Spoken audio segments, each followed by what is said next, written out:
আসসালামু আলাইকুম। আশা করি সবাই ভালো আছেন।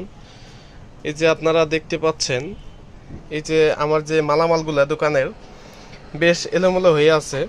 আপনারা অন্যান্য ভিডিওতে দেখছেন আমার যে মালামালগুলো থাকে এতটা এলোমেলো থাকে না, কিন্তু এই এলোমেলো হওয়ার পিছনে কারণ আছে। আমি গত 4 তারিখে ঢাকা গেছিলাম কিছু মালামাল আনার জন্য দোকানের, আপনার ঘড়ি, চশমা, এই জাতীয় কিছু। আর এই যে যে ধরনের পণ্যগুলো দেখতে পাচ্ছেন, এগুলো অধিকাংশ পণ্যই তো কোম্পানি আমাদের দিয়ে যায়। আর কিছু পণ্য আছে যেটা আমার ঢাকা থেকে আনতে হয় এবং স্থানীয় কসমেটিক্স পাইকারি মার্কেট আছে সেখান থেকেও আনি। তো যেই পণ্যটা আমার যেখান থেকে সুবিধা হয় সেখান থেকে আনি। তো 4 তারিখে দোকানে আব্বুকে রেখে গেছিলাম। আমার আব্বুর, তিনিও পূর্বে ব্যবসা করতেন, তার হাত ধরে আমার এই ব্যবসায় আসা। তো বর্তমান বেশিরভাগ আব্বু অবসরে থাকে, দোকানে বেশি আসতে দেয় না। তো আমার অনুপস্থিতিতে আব্বু দোকানে আর কি আসে। যেমন 4 তারিখে ঢাকা গেছিলাম, আব্বু আসছে, তারপর আমি এমনিতে দোকানে আসার জন্য প্রেশার দিই না, যে মুক্তভাবে থাকুক, ঘোরাফেরা করুক, এতে অনেক ভালো। তারপরে আব্বু এসে অনেকটা হেল্প করছে, এটা যাক অনেক ভালোই লাগছে। আর একটা জিনিস আমি দেখছি লক্ষ্য করে, যার যার যে কাজ সে ওই কাজটাই মোটামুটি ভালো করতে পারে, সেই স্থানে যদি অন্য কেউ থাকে অতটা ভালো করতে পারে না। যেমন আমার অনুপস্থিতিতে আব্বুকে রাখিয়েছিলাম দোকানে, সে কিন্তু অতটা দোকানটাকে নিয়ন্ত্রণে রাখতে পারে নাই। দেখেন অনেক মাল এলোমেলো হয়ে আছে, হয়তো বা আমি থাকলে এতটা এলোমেলো থাকতো না।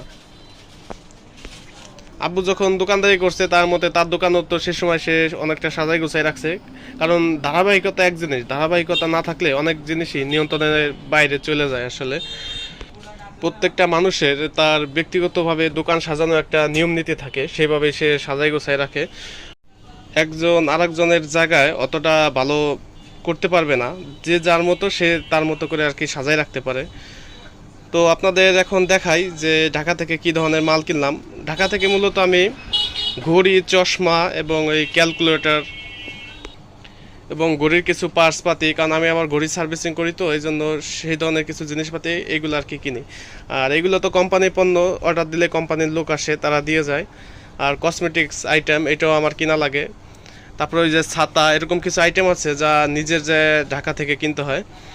তো এই যে এই পাশে দেখতে পাচ্ছেন কার্টন, যে এই কার্টনে মালটা আইছে, দেখেন আমার নাম এই করা আছে। কার্টনটা খুলছি, কিছু পণ্য আর কি নামাইছি, আর অনেকটা নামাই নেই, কারণ মেমো ধরে মিলাইতে হবে এবং নামাইতে হবে। যে উপরে দেখতে পাচ্ছেন ক্যালকুলেটর, তারপরে বিভিন্ন ধরনের আইটেম আমি চাচ্ছি না এলোমেলো করার জন্য। আমার একটা জিনিস হচ্ছে, আমি যেইখান থেকে আমার যে পণ্যটা কিনে সুবিধা হয় আমি সেইখান থেকে সেই পণ্যটা কিনি। আসলে মানুষ একটা কথা বলে যে মাল কেনার সময় যদি না জিতা যায় তাহলে বেচে জিতা যায় না। তো এই জন্য আপনারা যারাই দোকানদার আছেন, যে পণ্যগুলো কিনবেন তারা যাচাই করে কিনবেন, এবং কোন পণ্য কোথা থেকে কিনলে একটু কমে কিনতে পারবেন সেই চেষ্টাটা করবেন।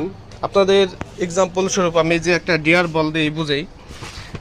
আমি ডিয়ার বল, এই যেটা 1 নম্বর, এই বলটা 570 টাকা করে ঢাকা অনেক জায়গায় আমি দেখছি।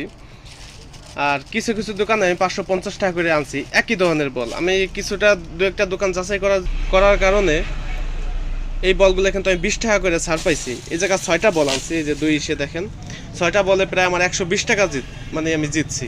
আমি যদি কাস্টমারে মানে একটু সাইডে দেই 20 টাকা করে, আমি যদি লাভের অংশটা ঠিকই রাখি, তাহলে কিন্তু আমি আরও 20 টাকা কমে জিনিসটা দিতে পারবো, লাভের অংশ ঠিক রাখলেও, কারণ আমি 20 টাকা কমে কিনছি।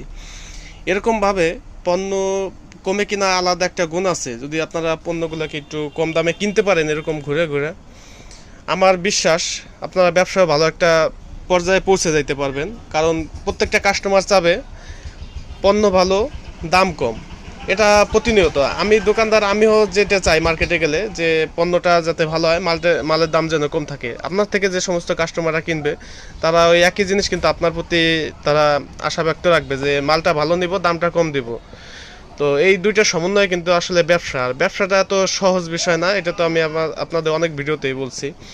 অনেকে মনে করে অনেকটা সহজ, কিন্তু এই স্থানে যারা আছে রানিং অবস্থায় তারাই বুঝে যে কতটা মানে পণ্য নিয়ে কম্পিটিশন, যে 2-4 টাকা কমের জন্য লাখ লাখ পিস আইটেম কম বেশি বেচা কেনা হয়। এই জন্য ব্যবসার এই সেক্টরটা খুব হিসাব কিতাবের। তো ভিডিওটা লম্বা বেশি করব না। আর ঢাকা থেকে যে সমস্ত ঘড়ি এবং অন্য অন্য চশমা আইটেমগুলো আনছি আপনাদের নেক্সটে পরের ভিডিওতে দেখাবো এবং দাম বলে দিব। যদি দেখার আগ্রহ হয় তাহলে নেক্সটের ভিডিওটা ফলো করেন।